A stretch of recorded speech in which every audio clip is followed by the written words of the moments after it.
Hey guys, I'm out here in the woods today trying to pull out some really difficult old 4x4 posts that were buried in the ground years ago. A lot of them are rotten. Anyway, I'm out here and they're buried deep. These things are like 4 feet in the ground. This tool here is making all the difference in the world. So what I got is my off-road jack, and you use it with this thing to pull the posts out. Basically all you do is you make a loop here with this choker.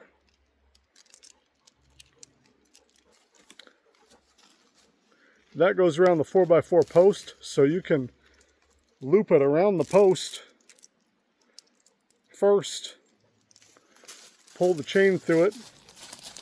Now you got a good choker on that 4x4.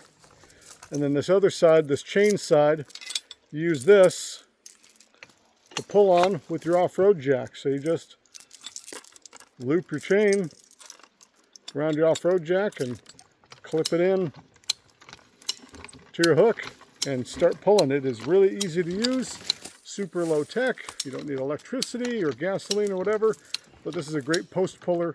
You know, you look at this and you go, oh, I could build that. You could, but look into how much all these little components cost, and once you put it all together and the time and effort to do it and to buy a crimper to crimp this thing around this thing, you're better off just buying it. So works really good on posts overall.